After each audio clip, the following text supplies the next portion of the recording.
I is for intimacy.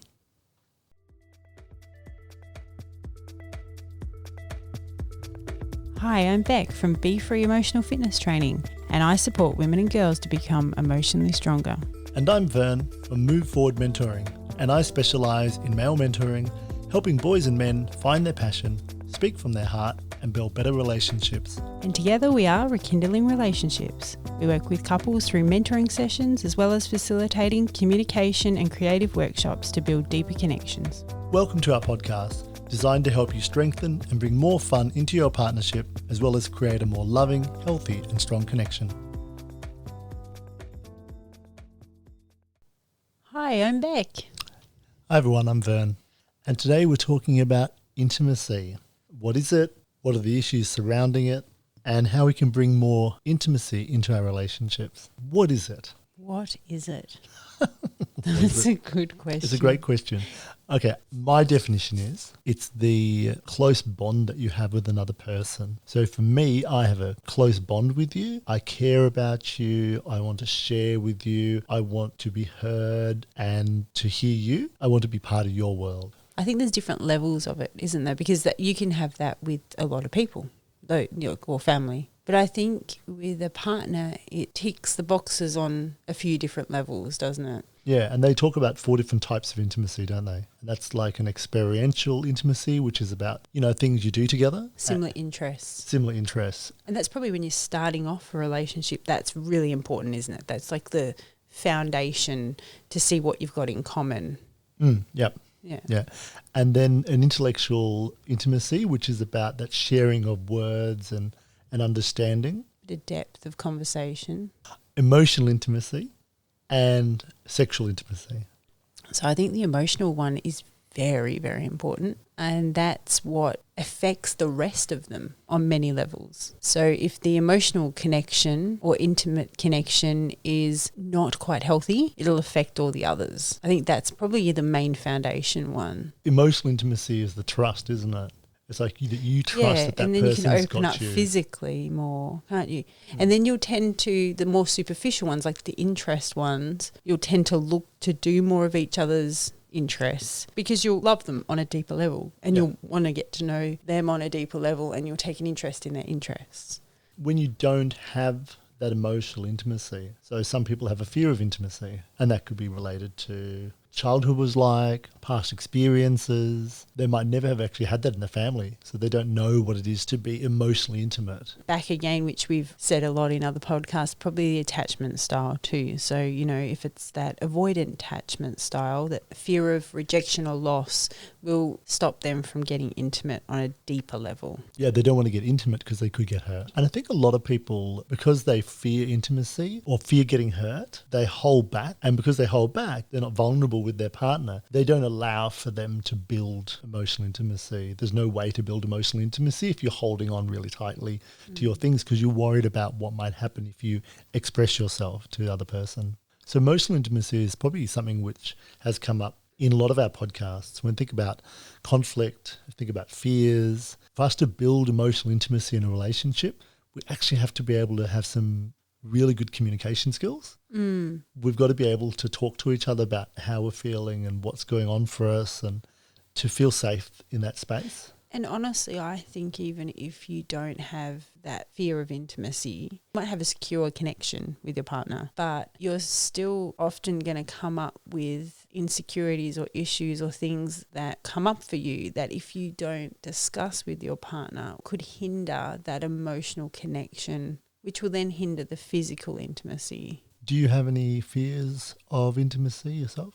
I think fear of being hurt, which is probably a lot of people's fear with intimacy, isn't it? Yeah, definitely. Like you're always like, oh, what happens if this ends somehow? There's always in the back of your head, I guess, of protecting yourself. Do you want to hold back? And there might be things that will trigger those fears. Yeah, something comes up. And do you think it's something that happens in a past experience, or is it just what you think the relationship is with that person? Is the deeper you go, the more deep you can go. But if you haven't been deep in that relationship, then it's hard to step into that space. Combination of both. Sometimes it's often your stuff, not the partner. But I think if it's a partner you really want to connect with and keep, you'll often get triggered. It'll test you. I think a good relationship always tests you. because it's actually that gives you the opportunity to grow together. You're both growing. It's a personal growth as well as couple growth. What about you? Have you got any fears surrounding intimacy? In the past, I probably have relied more on sexual intimacy to show my connection with a partner and didn't feel like I could express my emotional intimacy. I don't think I had the emotional vocabulary for it. I don't think I valued it. Emotional intimacy didn't make any sense to me. I don't think I'd really been brought up to speak intimately or speak deeply about my emotions. It was all just too hard. I'm like, I don't know, talk about emotions. How do you feel? I'm hungry. I'm tired. Which we're not encouraged to talk about our emotions. Not but that at all. is the deeper connection, isn't it? It is.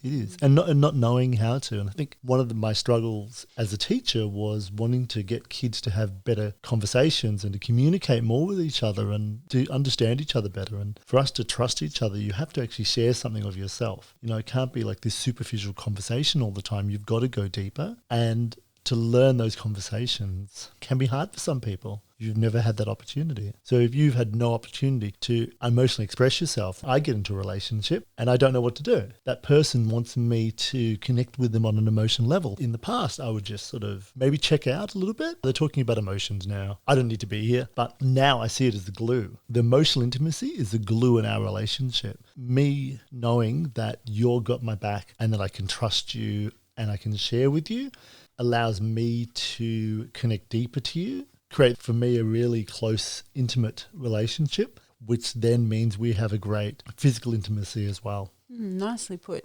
I like the glue. So how can bring more intimacy into our current relationship? From my perspective, I think how we are constantly spending time together, talking about issues and things that challenge us is really useful for deepening our relationship and our intimacy. Not easy to do. Like you said, we're not encouraged to as kids. We're encouraged to suppress anything we feel or think. It's so hard to do sometimes. It's really hard. I really want to run sometimes. I can feel myself just, run to the hills, get out of here, don't have this conversation. It's this inside of me, which in the past I probably just did. I just got out of there. It's much easier.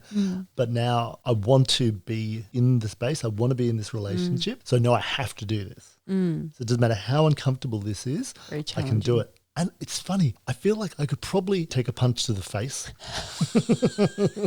than an emotional, punch to the heart or something. Yeah. The physical punch, I'll get over that. The emotional one, I'll never get over it. So much drama. I find challenging, this stops my head chatter. Yeah. Because sometimes I'll say, well, I don't want to tell you because I sound like the crazy insecure one. So I have to stop this little battle in my head of suppressing it. Because you're really good at listening to it. And I know I know when it's happening. I can see it in your face. Straight away, I'm like, oh, look out. There's a conversation going on in there. There is. And I wonder how I it's going to turn out. don't always want to share it. No, I know. No, I don't, because I sound like a crazy insecure woman. Which is interesting because you believe, your perception is that when you say it, I will think that you are a crazy insecure woman, rather than I think you are my partner who I love, who is sharing something deep within herself, which is very courageous, and that I am honoured to actually be able to sit and listen to it, because you wouldn't share that with someone you didn't care about. You care about me. You want me to know this. It's hard for you. And so I see it as you actually being really brave rather than being really needy. Well, you do thank you. And it helps because you hold space very well in that. You will let me say it, and as crazy as it's sounding in my head, you're always okay with it. I really think that's your own perception that it's crazy. Because you're always fine with it. It helps. I think if your partner is willing to hear your fears, which we spoke in one of the previous podcasts, and hold space, it helps shift and get to that deeper intimacy, doesn't it? Yep. That's one of the things that strengthens relationships. Yeah. I think another one, which we've talked about as well, which is going on dates, like actually having time together where there's no distractions. And we do a lot of things together. Like we have a lot of fun. Paint, podcast, and we run workshops together, and we go bushwalking together, and we spend a lot of time together. And I really love that time. And every time we do that, that brings us closer together on an emotionally intimate level, because we're doing the other types of intimacy as well. We're doing the experiential stuff because we're sharing something we love. We're having these conversations, this intellectual one. We're holding hands. We're touching each other. We're constantly connecting. And that all adds to that emotional intimacy. Which then leads to that depth of physical intimacy, doesn't it? Yeah.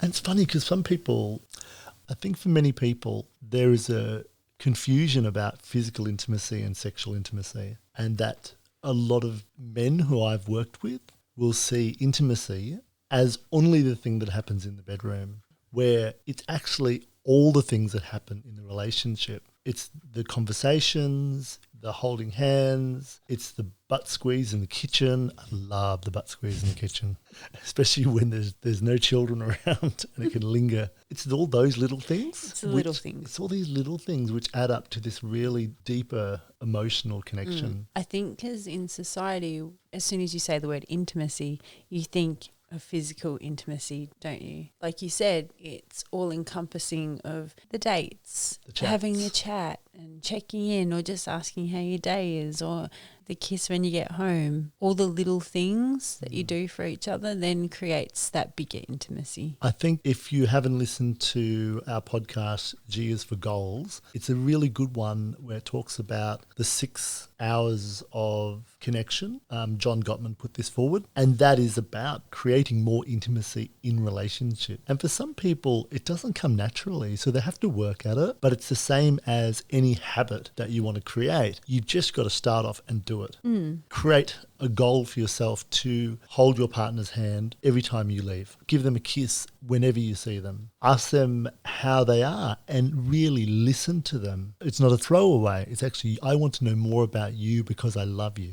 I don't think we take enough interest in our partners. When I think about men who I have worked with and mentored, a lot of them don't know what's happening in their partner's emotional field. And they don't ask, and they don't know why they should ask.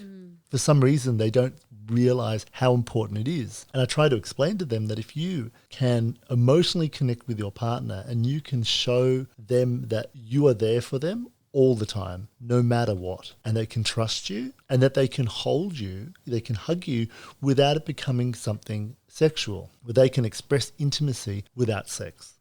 Doing all of these things actually brings that person closer to you, and then the sexual intimacy is even easier. You're not trying to be more sexually intimate with each other, you just naturally are. It'll come more naturally. It's like a byproduct. The more you work on emotional intimacy, the more that the physical intimacy just comes naturally.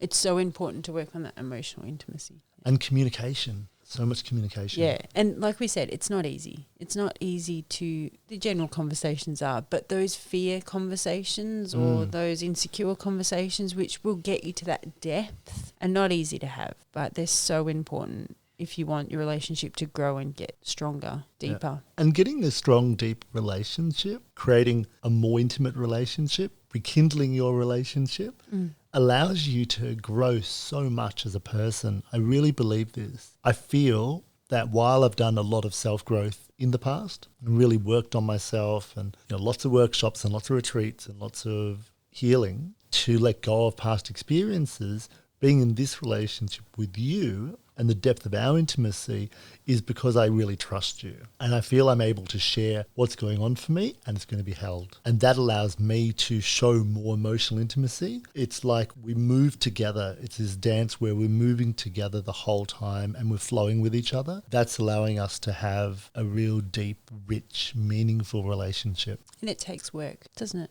Supposedly. Yes, it does. It's a lot of connecting and those hard conversations, but it's so worth it. So conversations. If you've got lots of head chatter, have those conversations. And you might have to go and talk to someone to help. If intimacy is a problem and you really don't know how to be intimate with your partner, maybe seeing professional help and talking to someone is great. I saw a sexual therapist for about a year. I think I came into relationships with all this idea of what I had to do in the physical space.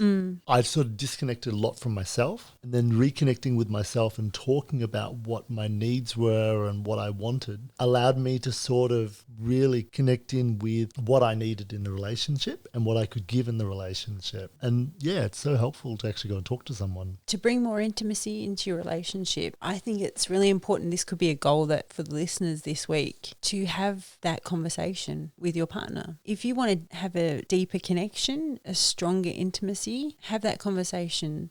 Say to your partner, I want us to be connected on a deeper level. I want more intimacy into our relationship. What do you need from me so that we can make that happen? And that sort of goes back to our last podcast, H is for holding space, because we want to be able to make sure that we have that conversation at the right time and that person's warned. It's like, oh, I want to have a talk about intimacy and how we can connect deeper. Can we do this after lunch on Saturday? And then both people come to that conversation having thought about it, knowing that this is what we're going to talk about. And that's not just on that physical level. Your partner could be like, I want you to take an interest in this with me.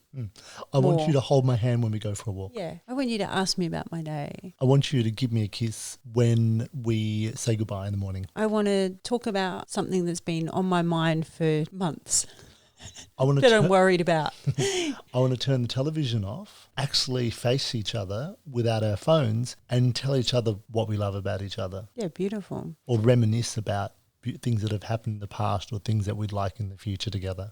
Beautiful. So that's a goal for the listeners out there today. In this episode, we've talked about intimacy, what is it, what are the issues, and how you can bring more of it into your relationship. Please join us for our next episode. J is for jealousy. Thanks for listening. Please subscribe and follow us. And check out our website at rekindlingrelationships.com. Bye for now. See ya.